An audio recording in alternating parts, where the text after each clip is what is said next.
What is going on, family? It is your boy, Lowedaddy, Lowrider, Lowstradamus, the Dollar Store TC, whichever way you want to chop it up, and whether you like me or you don't like me, somehow you cannot get rid of me, because we got the Coinbase IPO happening tomorrow morning, 8:30 a.m. Central Standard Time. It's about 8:09 p.m. Central Standard Time right now, so I'm pretty tired, but I had to get this out before the morning for y'all, because I just crunched the numbers on it. Gotta tell you my findings, as always.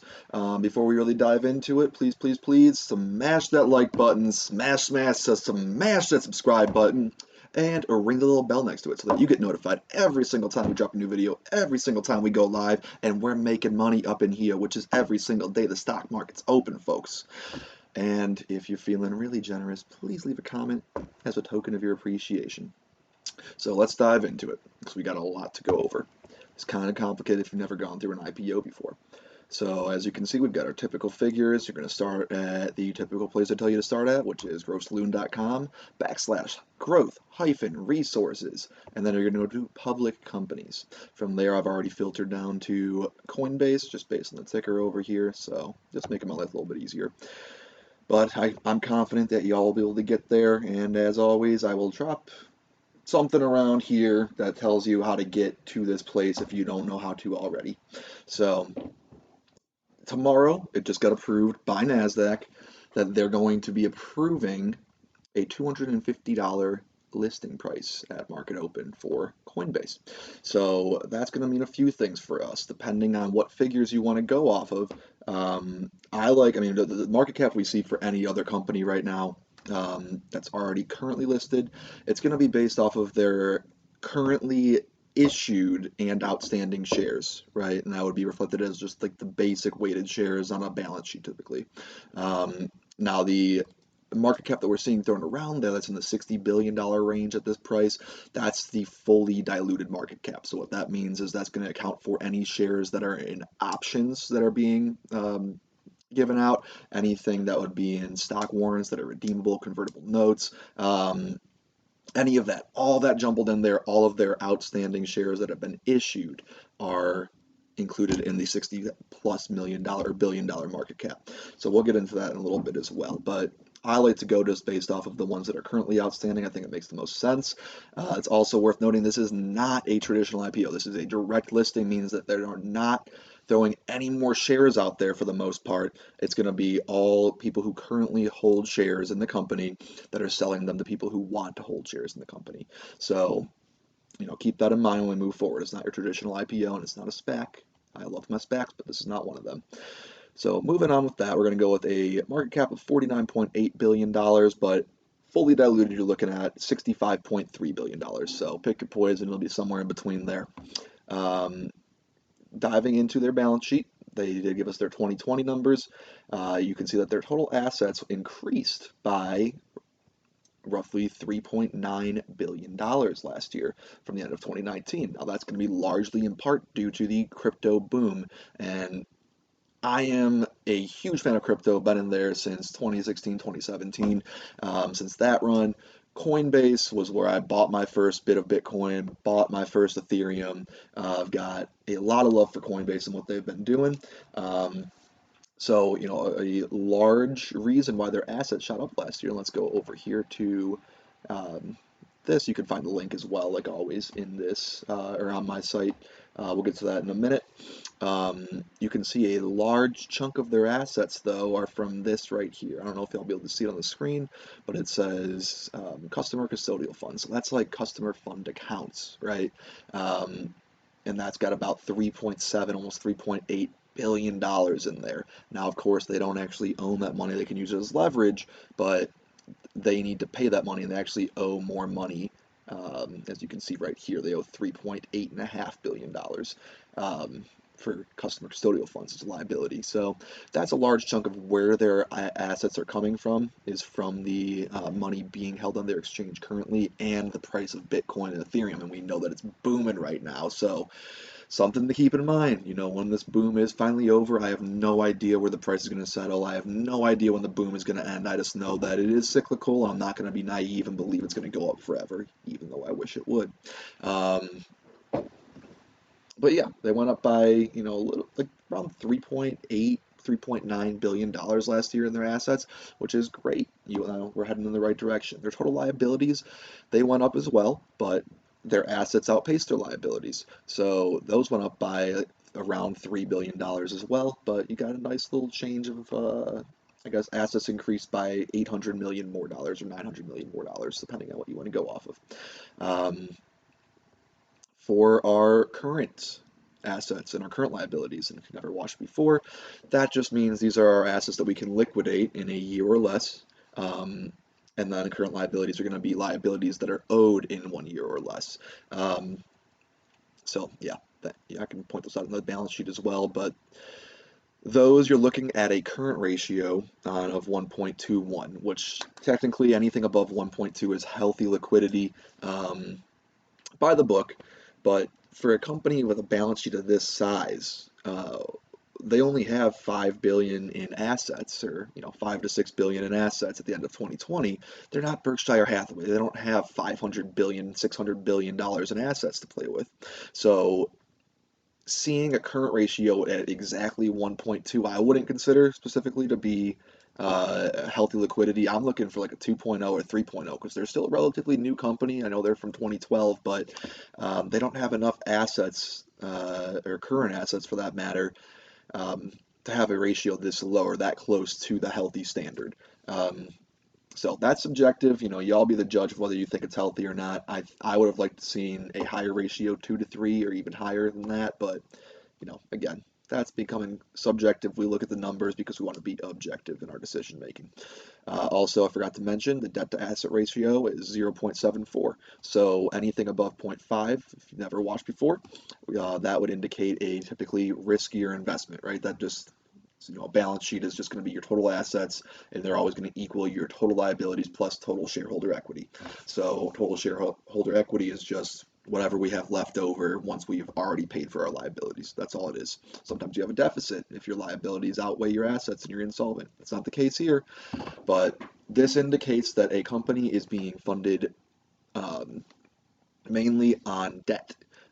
Anything over 0.5, anything under 0.5 indicates that it's being financed on our shareholder equity, which is what we like to see. It makes it a safer investment. Anything above 0.5 makes it a riskier investment, right? So 0.74 going to be seen as a riskier investment, something to keep in mind there. So that's an X in my box there. I want to keep my money safe. The worst thing we can do in this market is lose money. So our total stockholder equity, and these numbers aren't the ones that you'll see on the balance sheet, but I'll explain why in a second. But it increased by $464 million last year, so we're heading in the right direction there. All these numbers are going in the right direction. They're going in our favor. The only thing that I caution you on is just the ratios. Current ratio, debt to asset ratio, and then we'll get to the other ratios later on. But here's what I'm talking about with the total stockholder equity. So when you come down here, like I said, balance sheet, it's going to be assets are going to equal your total liabilities plus your total stockholder equity, and yeah, they'll balance out perfectly. So our total stockholder equity at the end of 2020 was $963 million, and that was up from $497 million. And you might be saying, Mike, that's way different than the numbers you just gave us. And you're right, partner. That's because this is in your favor too. I don't like to hold companies unless I'm getting dividends on them that have preferred shares, because that gets subtracted from what our shares are worth on paper. They get paid first. But you can see right here that they have their convertible preferred stock worth $562.4 or $562.5 million at the end of 2020. Now on our pro forma, when we go public, they've converted every single one of these preferred shares into common stock. So that makes our shareholder equity, instead of us only having our shares worth $963 million on paper, our total shareholder equity is now worth $1.5 billion on paper. So good for the little guy. We love that. That's the only discrepancy you'll find there. So I just wanted to point that out to you as well. Total outstanding shares. This is going to be their currently outstanding shares is 199.2 million. Their fully diluted share pool, you're looking at 261.3 million. So keep that in mind, but currently going into the IPO tomorrow, we're at 199.2. Revenue for the year in 2020, We went up from 533 million in 2019 to 1.28 billion dollars in 2020, largely in part to the crypto boom that happened in 2020 and is continuing in 2021, which is why their Q1 numbers are phenomenal right now. Not going to get into that too much in this video, but they are crushing it in Q1 2021 right now. Bitcoin just smacked 63, looking like it's heading for $64,000 today. Ethereum just hit and broke through $2,300 today. VeChain, my only other holding in the market right now, it just smacked through 15 cents. It's gone up like 10 cents in the past month. It's crazy. Things are booming right now. So that explains why revenue is going, substantially up, especially in 2020 and especially in 2021 so far. Something to keep your eye on. You want your revenue to be increasing every quarter and every year. Can it maintain it? We'll see. There you can see your net income. I don't really like to go over these numbers too much. That just gives us the really important number that you're looking for with your revenue, which is your profit margin. You want this to be increasing quarter after quarter, year over year, heading in the right direction, so that when we bring in more money, we're making more money on it, right? We're becoming more efficient. So in 2019, we were not profitable. We were sitting at negative 5.69%. And in 2020, we increased our profit margin to 25.23%. Now, this is a company, they don't have a lot of overhead. They prefer remote work over having like a actual in-person headquarters, which is great. You cut out a lot of costs that way, and so you can become profitable that way. So that's a really nice profit margin, especially knowing that our revenue is heading in the correct direction. Yeah, they're checking a lot of boxes here. The only things really concerning me are the ratios, and then can this be maintained in a down cycle? I don't think so myself, but that's where we're getting subjective again. We're getting Mike's opinions in here. This is just going to summarize basically everything that we've already gone over. Like I said, the link to this report that you saw me reference is right there. Long report, but if you want to go check it out, I would encourage you to go learn this. More power to you. So for our book value per share, and that's going to be calculated just based on taking our total shareholder equity, total stockholder equity, same thing, subtracting a preferred shareholder equity. We no longer have that, which is great, and we're going to divide that by our number of outstanding shares, and that's going to give us $7.66 per share. And you're saying, Mike, this thing it's IPOing at $250 tomorrow. What do you mean it's worth $7.66 per share? I mean, that's what the book's telling us. So I like looking at the numbers. They tell me fair value for things. I go on that. You do whatever you want. That gives us a price to book ratio, which is just going to be your current stock price, $250 at IPO tomorrow, and you're going to divide that by your book value per share, $7.66. That's going to come out to 32.63. So in true value investing, we're looking for anything under 1.0. I and some other value investors are looking for things that don't really have growth priced in yet. But we're under 3.0 for our ratio, and then anything above 3.0 typically tells you that it's approaching being fully priced or overvalued. There's a lot of speculative growth priced in there. So 32.63, I'd say it's for sure fully priced. I'd say it's more than likely overvalued at that price. And that's the hard part about value investing, is there's a lot of great companies out there that I would love to own, but just not for that price. I'm not a sucker.